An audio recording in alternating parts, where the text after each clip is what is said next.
congratulations to you both. This is a film where no role is unimportant. Why do you think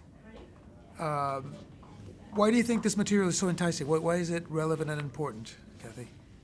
Well, I think it speaks to very central issues in our lives, and that is the one of choice.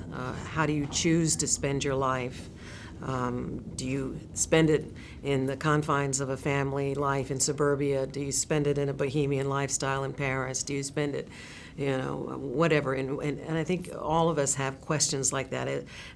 Is what I'm doing what I really want to be doing? And time is running out. And I think for me that has a tremendous amount of relevance. Idealism and regret. Yes. In a way, yes. Yeah. Your character, I suppose we could consider him have the role of the fool, as the fool used to be, where a catalyst for the character speaks the truth you're not supposed to speak. Is that? Well, yeah. I mean, it's basically like she, by way of getting them to invite me over to meet me, it's kind of like she lets the genie out of the bottle, and I come in and wreak havoc. Yeah. I mean, I do think that I get to a point with them where we develop some sort of bond where she's right that I could possibly be friends with Frank and April, and that something positive could come out of that. But then I feel so betrayed when they change their minds about Paris that it's all goes down the drain. It's fun. Yeah.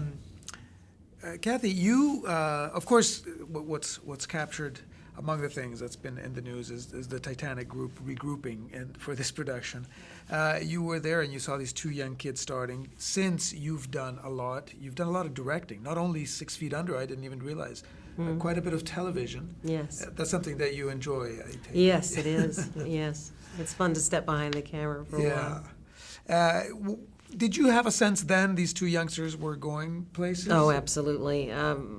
Certainly, Kate was tremendously poised even then. She was quite young, but I knew she had tremendous backbone and ambition and talent, and I knew she would do great things. I was worried about Leo, not because of his talent, because I knew he had a prodigious talent. I was worried about him getting chewed up by the Hollywood system and by bad choices along the way, and so it's been wonderful to see how these two have both developed and grown and matured, and now they're at the real peak of their powers in this film. Yeah, he especially was at the center of that incredible vortex. I remember the dimension of that crazy phenomenon around him. He seems to have survived. It wasn't clear at the time. Right? Survived very well and developed into a wonderful young man. Yeah.